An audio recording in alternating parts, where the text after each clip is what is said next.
नमस्कार दोस्तों, आपका समाचार अपना देश के इस क्राइम एपिसोड में स्वागत है। साथियों, आपको आज की कहानी बड़ी दिलचस्प कहानी है। ये कहानी एक ऐसी शख्स और एक जो है लड़की की कहानी है। उन्होंने काफ़ी कुछ सोचा कि उनका जो है किया गया जो कत्ल है या उनके द्वारा की गई वारदात है या कुछ भी जो आप कह सकते हो कि उनके द्वारा उठाया गया फैसला है वो किसी को पता नहीं चलेगा।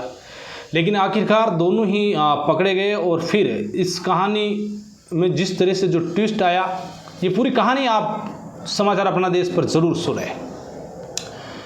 एक पानीपत में गौशाला के पास एक रोज़ एक फ़ोन आता है 5 सितंबर 2017 को। फ़ोन करने वाले ने कहा कि यहाँ पर एक लाश पड़ी है। अब पुलिस को जब ये सूचना मिलती है तो पुलिस मौके पर पहुँचती है उस गौशाला के पास। उस गौशाला के पास पहुँचने के बाद पता किया जाता है तो एक लाश मिलती है एक लड़की की। अब लाश मिली लड़की की तो अब पुलिस वाले देखते हैं उसके आसपास तो मोबाइल फ़ोन, आधार कार्ड मिल जाता है, कुछ सामान मिलता है। लेकिन लड़की की लाश में जो है चेहरा पूरी तरीके से जलाया गया। अब पुलिस को लगा कि जब आइडेंटिटी है लेकिन चेहरा पूरा जला हुआ है, आखिरकार क्या राज है। अब पुलिस के पास जो है इधर कंप्लेंट कि भाई कोई गुमशुदगा वगैरह गुमशुदगी है किसी लड़की की, तो पता करते हैं। इधर उधर पता किया जाता है। आधार कार्ड था तो पहले से जो है उस मोबाइल से आधार कार्ड से पता चल चुका था कि ये लड़की कौन है। तो इस जो आधार कार्ड में नाम था वो था ज्योति। अब ज्योति के घर वालों को फ़ोन किया गया, उसके घर वाले आए, अस्पताल में पहुंचे। अस्पताल के मुर्दाघर में जाकर उस लाश को देखा जाता है। अब घर वाले कहते हैं कि हाँ ये ज्योति ही है। अब घर वालों को लाश पोस्टमार्टम कराकर पुलिस ने सुपर्द कर दी।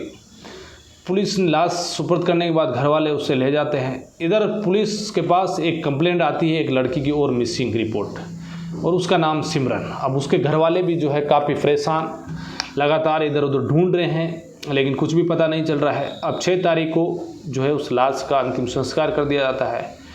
इधर पुलिस ढूंढ रही है कि भाई आखिरकार सिमरन भी उसी 5 तारीख से गायब है, उसका भी कुछ पता नहीं। इधर घर वालों ने ज्योति के बारे में बताया कि वो सुबह सुबह घर से निकली थी कॉलेज, लेकिन शाम तक वापस नहीं लौटी और उसकी लाश मिली है। इधर सिमरन के बारे में ये बताया गया कि सुबह वो कॉलेज गई लेकिन वापस उसका कोई सुराग नहीं। अब ये भी पता चला कि ज्योति और सिमरन दोनों ही क्लासमेट है। ज्योति और ये दोनों ही BA 3rd ईयर की छात्राएं हैं और एक ही कॉलेज में आर्या कॉलेज है जो पानीपत की, उसमें पढ़ाई करती है। अब 2 मिसिंग यानी कि एक की लाश मिल चुकी है, एक लड़की लापता है। पुलिस ने सोचा कि भाई आखिरकार क्या माजरा है। अब इधर उधर पता किया पुलिस ने तो फिर पता चला कि एक जो है इसका दोस्त था ज्योति का, करसन। अब उससे पुलिस ने जो है पता करने की कोशिश की तो वो घर से लापता, 5 तारीख से वो भी लापता। अब घर वालों ने कहा कि उसका भी कोई पता नहीं है, उसका मोबाइल फ़ोन स्विच ऑफ आ रहा है। अचानक पुलिस ने ये कहा कि ज्योति मर चुकी है, सिमरन गायब है, इधर करसन भी गायब। तो करसन एक SD कॉलेज थी पानीपत की, उसी में जो है वो भी BA 3rd ईयर का छात्र। अब और पता किया पुलिस ने कि भाई और कोई लापता तो नहीं है। जब ये 2 जने लापता है तो फिर 4 जने होने चाहिए लापता, एक लड़का और कौन है। इधर उधर पता किया तो एक करसन का दोस्त सामने आया, कृष्णा का दोस्त जिसका नाम मंजीत। उसने बताया कि मुझे 5 तारीख को कृष्णा ने फ़ोन किया था कि तुम एक काम करो, इस गौशाला में एक जो ड्रामा है उसकी शूटिंग करनी है, वीडियो बनाने हैं, तो तुम यहाँ पहुँचो। लेकिन मेरे घर पर काम था, मैं कॉलेज में भी मेरा काम था तो मैं लेट पहुँचा। जब तक मैं वहाँ पर पहुँचा उस गौशाला में तो वहाँ पर उसके ताला लगा हुआ था। फिर मैंने कृष्णा को फ़ोन किया तो फिर कृष्णा का जो है मोबाइल फ़ोन स्विच ऑफ, वापस मैं घर आ गया। तो इसका मतलब मंजीत पूरी सही सलामत। अब पुलिस ने अपनी इन्वेस्टिगेशन और आगे बढ़ाई, इधर उधर पता जब करना शुरू किया तो पता चला कि ज्योति और कृष्णा के बीच जो है दोस्ती थी, प्रेम था। तो सिमरन आखिरकार, अब इधर सिमरन के घर वाले ढूंढ रहे हैं कि कहीं पता चले। तो उसके पापा को जो है पुलिस के पास उस जगह की तस्वीरें थी, उस लड़की की तस्वीरें ली गई थी। तो पुलिस के पास जब वो वापस जाता है और तस्वीरें देखता है तो वो देखता है कि ये जो है ये मेरी बेटी सिमरन हो सकती है। इसका चेहरा जला हुआ है लेकिन सिमरन ऐसे कपड़े नहीं पहनती थी, लेकिन उसके कानों से, उसके बालों से, उसके जो है कद काठी से लग रहा है कि ये सिमरन है। लेकिन खुदा न खास्ता करे कि ये सिमरन ना हो। अब बाप ने ये बात कही तो अब पुलिस ने कहा कि मामला गड़बड़ है कहीं ना कहीं, तो पुलिस अब इन्वेस्टिगेशन और आगे बढ़ाती है और फिर पुलिस को पता चल जाता है कि जो ज्योति और सिमरन है उसके बारे में, और एक जगह जो शिमला हिमाचल प्रदेश में ही है वहाँ का उन्हें लोकेशन मिल गया, वहाँ की पुख्ता जानकारी मिली, रूम नंबर भी पता था एक होटल का। तो वहाँ पर अब पानीपत से पुलिस जाती है और फिर उस होटल में पहुँचती है।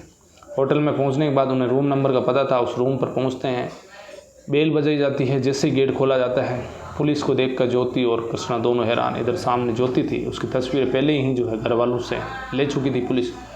अब दोनों खुद हैरान कि आखिरकार यहाँ तक पुलिस कैसे पहुँच गई। अब दोनों को गिरफ्तार कर पानीपत लाया जाता है और फिर जो कहानी निकल कर सामने आई वो इस तरह से थी। कृष्णा और ज्योति ने बताया कि हम दोनों जो है पहली बार मिले थे, हम दोनों ही एक ही जो है 3rd ईयर के छात्र थे, दोनों की मुलाकात हुई, फिर दोनों के बीच बातचीत शुरू हुई और ये बातचीत हमारी प्यार में बदल गई। अब हम दोनों ही अपना घर बसाना चाह रहे थे, शादी करना चाह रहे थे। जब मैंने अपने घर वालों से बात की तो घर वालों ने जो है जात बिरादरी बताकर और दूसरी जात का बताकर कृष्णा को और शादी के लिए मना कर दिया। इधर कृष्णा के घर वाले तैयार थे लेकिन ज्योति के घर वाले तैयार नहीं थे। अब दोनों ने ही प्लान बनाया कि एक काम करते हैं, हम दोनों ही जो है घर वालों की, आस पड़ोसियों की, अपने समाज की और अपने गांव की जो है नज़रों में हमें दोनों को मारना होगा।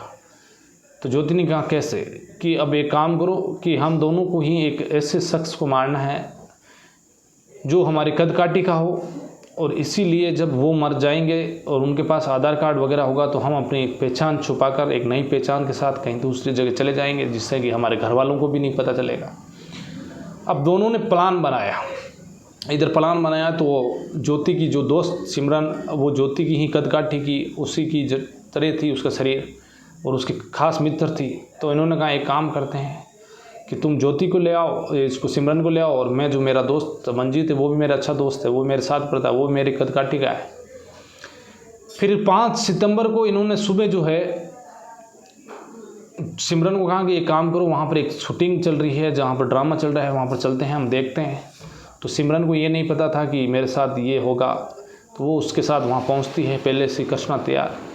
उन्होंने कोल्ड ड्रिंक में जो है बेहोशी की दवा मिला दी और फिर कोल्ड ड्रिंक जब सिमरन पी तो वो बेहोश हो गई। बेहोश होने के बाद दोनों ने गला घोटा, उसकी मौत हो गई। उसके बाद उसके जो है पहले से एसिड ला रखा था, उस एसिड को उसके चेहरे पर डाला जाता है और फिर जो उसके कपड़े हैं, ज्योति ने खुद के कपड़े उतारे और उसके कपड़े उतारे, उसके कपड़े खुद पहने, खुद के कपड़े उस ज्योति को उस सिमरन को पहनाए।